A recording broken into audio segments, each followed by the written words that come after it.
बिस्मिल्लाहिर्रहमानिर्रहीम। अस्सलामु अलैकुम वरहमतुल्लाहि वबरकातुहू। Welcome to online classes Iqra for boys secondary school. अज़ीज़ तलबा, न्यूमेरिकल्स का दौर चल रहा है और 1 और 2 न्यूमेरिकल्स हमने कर लिए थे पिछली क्लास में। आज हम न्यूमेरिकल नंबर 3 स्टार्ट कर रहे हैं, लेकिन इससे पहले एक बात याद रखिएगा, जो फॉर्मूला लिस्ट हमने पिछले लेक्चर में आपको दी थी वो अपने सामने आप ओपन कर लीजिए, ठीक है, क्योंकि मुमकिन है कि आपको वो देखने की जरूरत पेश आ जाए। क्वेश्चन नंबर 3 है पेज 69 पे। The bullet of mass 50 gram travelling with a speed of 15 metre per second. एक बुलेट 15 मीटर पर सेकेंड की स्पीड से ट्रैवल कर रहा है, यानी वो फायर हुआ, यकीनी बात है, और उसका जो अपना मास है वो है 50 gram. Penetrates into a bag of sand. एक रेत का भरा हुआ थैला है, उसके अंदर वो पेनिट्रेट कर जाता है, यानी वो हिट हुआ और हिट होने के बाद वो अंदर चलता चला गया। जाहिर आगे जाकर उसने रुकना भी है। Bag of sand and is uniformly brought to rest. आखिरकार वो जाके रुक गया इन 0.05 सेकेंड, 0.05 सेकेंड के बाद। ये तो है वो सिचुएशन जो आपको गिवन कंडीशन में दे रखी है। अब दो बातें इसमें पूछी जा रही है। Number 1, how far the bullet will penetrate into the bag of sand. How far, कितना दूर वो जाएगा, कितनी देर के बाद या कितनी दूर जाने के बाद वो रुकेगा। तो बेसिकली वो डिस्टेंस कवर करके पूछना चाह रहा है कि कितना डिस्टेंस उसने कवर किया रुकने से पहले तक। पेनिट्रेट हुआ, पेनिट्रेट होने के बाद वो अंदर चलता गया और आखिर जाके रुक गया, तो उसने कितना डिस्टेंस बैग के अंदर ट्रैवल किया, that is S. The average force exerted by the sand. जाहिर है सैंड उसको रेजिस्ट कर रही है रोकने के लिए, ठीक है, पेनिट्रेशन को रोकने के लिए जो रेत एक फोर्स लगा रही है वो ब्रेकिंग फोर्स है, जैसे पिछले क्वेश्चन में हमने किया था, वही हमें यहां पर फाइंड आउट करना है। अच्छा देखिए, इसका हमने डेटा पहले से यहां पर बनाया हुआ है। ये एक बैग ऑफ सैंड है, ठीक है। इसमें हमने 3 डॉट्स जो यहां पर बनाए हैं, ये बेसिकली पोजीशंस हैं बुलेट्स की। बुलेट कहीं पीछे से आ रहा था, उसने यहां पे आके स्ट्राइक किया। ये बैग ऑफ सैंड है, यहां पर आके उसने स्ट्राइक किया। स्ट्राइक करने के बाद वो अंदर चलता गया और आखिरकार यहां जाके वो रुक गया। हमारा जो प्रॉब्लम स्टार्ट हो रहा है वो यहां से स्टार्ट नहीं हो रहा, वो यहां से स्टार्ट हो रहा है। तो हम क्या करेंगे, अपने प्रॉब्लम को समझेंगे ही नहीं कि हमारा प्रॉब्लम कहीं पीछे से आ रहा था, ठीक है। ठीक है, वो बुलेट पीछे से आएगा तभी लगेगा, ये बात तो तय है, लेकिन हमारे पास यहाँ पे जो बुलेट स्ट्राइक कर रहा है वहां से हमारा प्रॉब्लम स्टार्ट हो रहा है। अब जिस स्पीड से वो बुलेट पीछे से कहीं से आ रहा था, वो कोई स्पीड थी उसकी, ठीक है। वो उसने यहां पर बताया है कि उसकी स्पीड VI यानी initial velocity 15 metre per second थी। फिर उसके बाद जब वो यहां पर जाके स्टॉप हो जाता है तो उसकी फाइनल वेलोसिटी 0 हो जाती है, ठीक है। टाइम उसको लगा 0.05 सेकेंड्स। डिस्टेंस यानी यहां से लेके यहां तक का डिस्टेंस फाइंड आउट करना है, और सैंड ने, रेत ने जो फोर्स आपके ऑपोजिंग फोर्स लगाई है वो आपको फाइंड आउट करनी है। तो दो चीजें हमें यहां पर मालूम करनी है, नंबर 1 और नंबर 2। तो सबसे पहले हम क्या करेंगे, देखिए हम F नहीं मालूम कर सकते। अगर हम F फाइंड आउट करना चाहें, F इक्वल्स टू ma होता है। M हमें दिया हुआ है 50 ग्राम, ओके ठीक है, लेकिन A हमें मालूम नहीं है। तो हम सबसे पहले A फाइंड आउट करेंगे, सबसे पहले A फाइंड आउट करेंगे और उसकी मदद से S भी निकलेगा, उसी की मदद से F भी निकलेगा। इसका मतलब ये हुआ कि यहां पर अब 3 टास्क हो गए। F निकालने के लिए A चाहिए, S निकालने के लिए भी A चाहिए। मैंने अपने किसी लेक्चर में आपसे ये बात कही थी कि न्यूटन, ये जो 3 इक्वेशंस हैं, 3 इक्वेशंस ऑफ मोशन, उसमें 2 चीजें ऐसी हैं कि उसके बगैर न्यूमेरिकल सॉल्व नहीं होता है, वो पहले फाइंड आउट करनी पड़ती है। एक VI इनिशियल वेलोसिटी और एक एक्सेलरेशन A। तो यहां पर इनिशियल वेलोसिटी तो चलिए है, लेकिन ए अगर नहीं है तो पहले ए निकालेंगे। ये बात पिछले चैप्टर्स के लिए भी वैलिड है।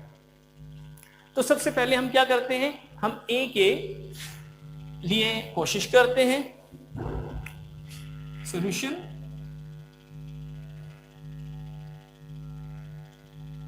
फॉर ए, सबसे पहले हम ए निकालेंगे। अच्छा, ए निकालने के लिए हमारे पास जो डेटा गिवन है, एक तो वी आई है, एक वी एफ है, एक टी है। अगर तीन चीजें, मैंने आपको कहा ना कि इक्वेशन ऑफ मोशन के लिए 3 गिवन फैक्टर्स होने चाहिए, चौथा आप खुद निकाल लेंगे। तो कौन सा फॉर्मूला यहां पर सूट कर रहा है, बाकी सब कुछ छोड़ दें, ये एम छोड़ दें, एस और एफ छोड़ दें, जिसको मैंने टिक लगाया है, ये हमारे पास मोशन की इक्वेशन के वो फैक्टर्स हैं जिनकी मदद से हम चौथा फैक्टर फाइंड आउट कर सकते हैं। वी आई है, वी एफ है, टी है। तो अगर आप गौर करें तो first equation of motion V F equals to V I plus A T, वो यहां पर सूट करती है। तो अकॉर्डिंग टू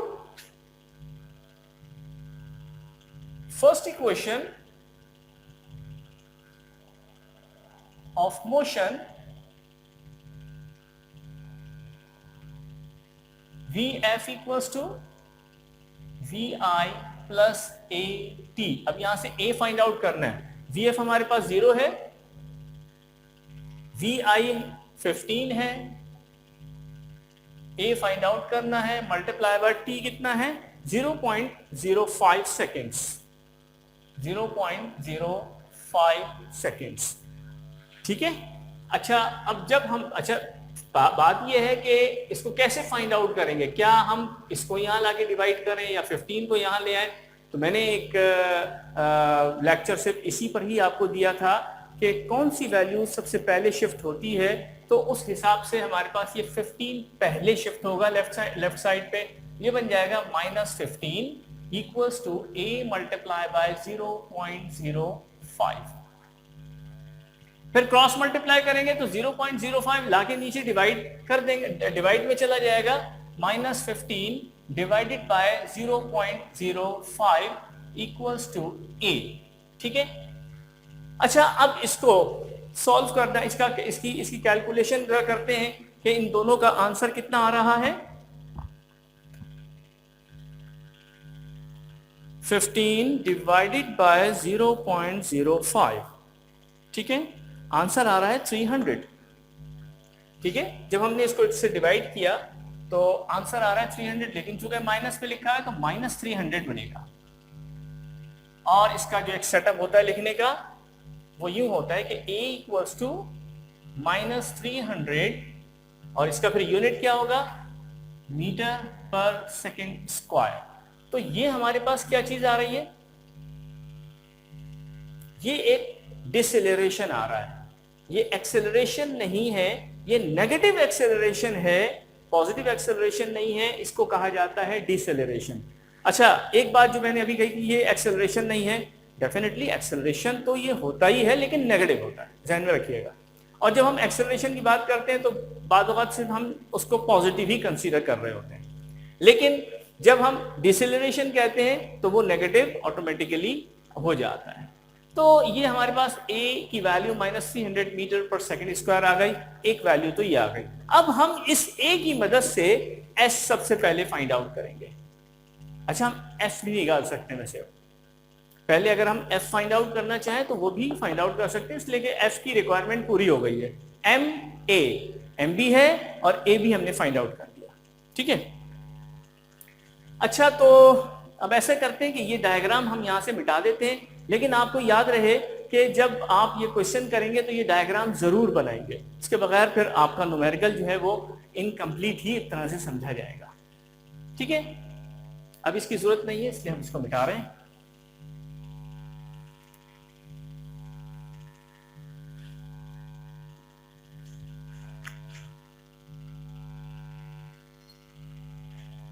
चलिए, फॉर्म S निकाल लेते हैं सबसे पहले। S के लिए, अच्छा S के लिए अब हमारे पास क्या क्या चीजें हैं, देखा जाए तो यही तमाम चीजें भी हो सकती हैं और A भी हमारे पास अवेलेबल है। तो हम आसान इक्वेशन इस्तेमाल करते हैं आसान इक्वेशन हमारे पास होती है जिसमें वी एफ भी आ रहा है 2as equals to v square f minus v square i, ठीक है। तो ये है third equation of motion. According to third equation of motion 2as equals to vf square minus v i square, ठीक है। अब हम यहां पर इसको कंटिन्यू कर रहे हैं। मैं वैल्यूज पुट कर रहा हूं। तो ए की वैल्यू हमने यहां पर निकाल ली है -300, इसको ब्रैकेट में डाल देते हैं। जाहिर है जब नेगेटिव साइन आ जाए तो उसे ब्रैकेट में रख देना बेहतर होता है। 2as हमें फाइंड आउट करना है, तो यहां पर s आ गया और उसके साथ साथ ये वी एफ स्क्वायर का मतलब हो गया कि 0 का स्क्वायर, ये 0 स्क्वायर हो गया, माइनस और वी आई स्क्वायर का मतलब हो गया 15 का स्क्वायर, ठीक है।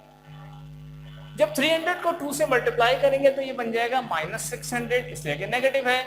Multiply by S equals to 0 square 0 हो गया, माइनस 15 का स्क्वायर किसी को याद है कितना होता है? 15 का स्क्वायर जी बताइए कितना होता है? 225।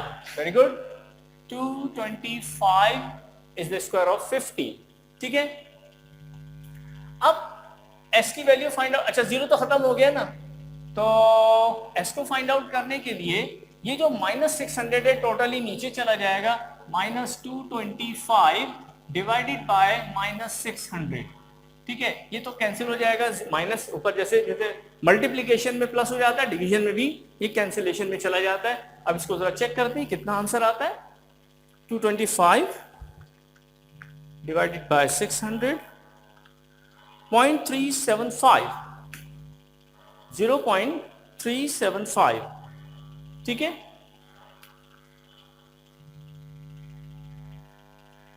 जीरो 0.375 और ये है हमारे पास मीटर, ठीक है। तो एक आंसर हमारे पास ये आ गया कि s is equal to 0.375 metre, ठीक है। अच्छा अब हमें निकालना है फोर्स F, ठीक है।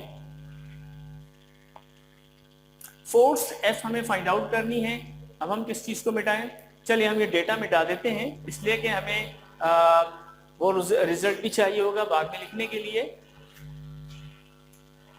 0.05 इसका मास था, याद रखिएगा, फॉर F, ठीक है। अकॉर्डिंग टू कौन सा लॉ? Newton second law of motion, Newton's second law of motion, F is equal to ma। अच्छा एक बात ये रखें, जहन में रखें कि m यहां पर दिया हुआ था 50 ग्राम, m 50 ग्राम, तो हमने डेटा में ही उसको कन्वर्ट कर दिया था, 1000 से डिवाइड करके किलोग्राम में चेंज कर दिया था। 0.05 किलोग्राम इसका मास आया था, 0.05 किलोग्राम मल्टीप्लाई बाय a हमने अभी निकाला है -300। देखिए मैं इसको ब्रैकेट में रख रहा हूं इसलिए कि माइनस साइन के साथ आ रहा है, यानी अगर हम इसको यूं लिखें ना 0.05 मल्टीप्लाई बाय -300, तो ये गलत है, इस तरह से नहीं लिखते जब तक कि इसको ब्रैकेट में न लिखा जाए। जैसे ही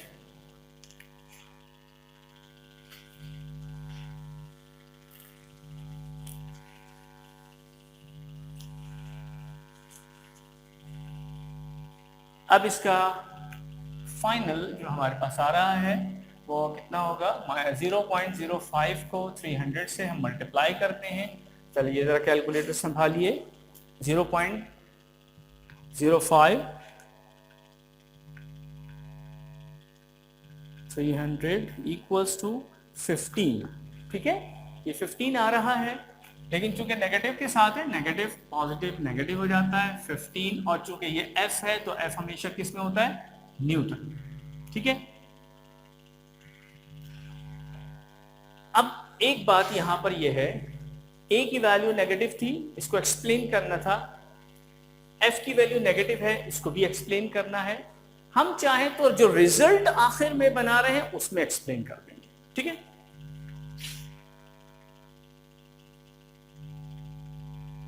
रिजल्ट 3 चीजें हमने निकाली है। a is equal to minus 300 metre per second square, negative sign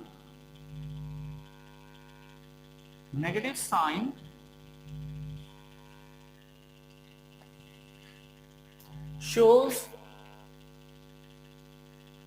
retardation।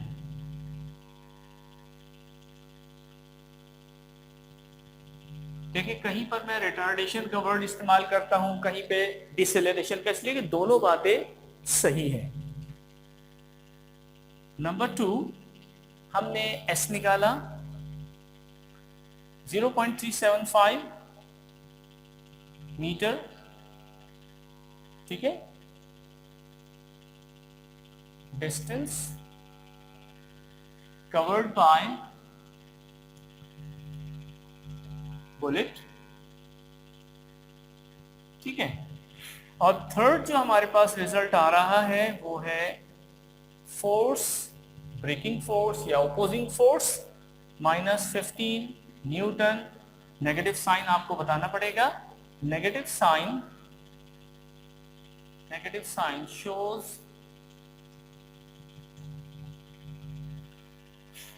opposing average force।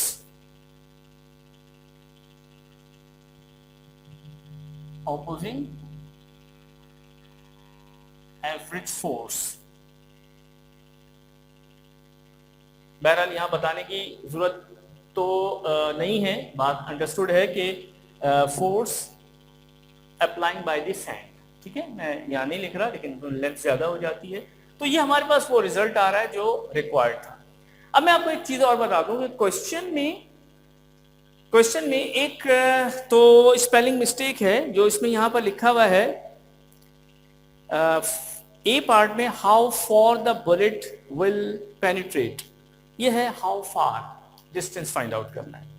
अच्छा, दूसरा जो वो है इसका पूछा जो जा रहा है वो 2 चीजें दी जा रही, दो चीजें पूछी जा रही हैं, और डिस्टेंस का रिजल्ट पूछा भी नहीं जा रहा और आंसर में भी नहीं दिया जा रहा। लेकिन बाकी जो हमारे लिए ये जो जी -15 और -300 ये तो बुक से टैली कर रहे हैं। एस इन्होंने निकाला ही नहीं है, पूछा भी नहीं है, नहीं पूछा तो सॉरी है, इन्होंने हाउ फार करके इन्होंने पूछा तो है वो कितना दूर जाएगा, लेकिन उन्होंने रिजल्ट में इसका आंसर लिखा नहीं है।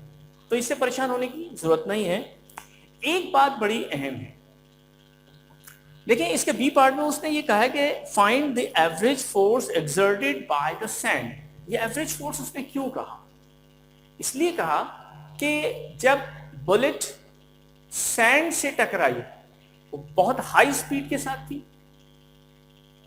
थोड़ा सा अंदर गई, उसकी ताकत कम हो गई, और Newton third law of motion के तहत आपको मालूम है कि जब एक्शन होता है तो रिएक्शन भी होता है और दोनों इक्वल होते हैं। जब बुलेट बहुत ताकत के साथ स्ट्राइक कर रही थी तो यहां से भी रिएक्शन तेज था, आगे बढ़ गई, थोड़ा सा अंदर चली गई, इसका एक्शन भी कम हो गया, रिएक्शन भी कम हो गया, और आगे चली गई, एक्शन भी कम हो गया, रिएक्शन भी कम हो गया।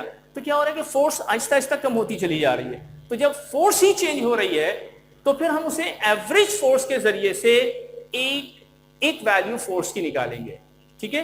तो एवरेज फोर्स बेसिकली यहां पर इसीलिए कहा गया है कि फोर्स मुसलसल कम होती चली जा रही है, ठीक है। मुझे उम्मीद है कि ये न्यूमेरिकल, क्योंकि बड़ा न्यूमेरिकल था, एक ही उसमें आ सकता था आज के लेक्चर में, इसलिए आज हमने सिर्फ एक ही न्यूमेरिकल कवर किया है, लेकिन ये बहुत अच्छे कॉन्सेप्ट्स आपको दे रहा है। इजाजत दीजिए, अस्सलाम वालेकुम व रहमतुल्लाहि व बरकातहू।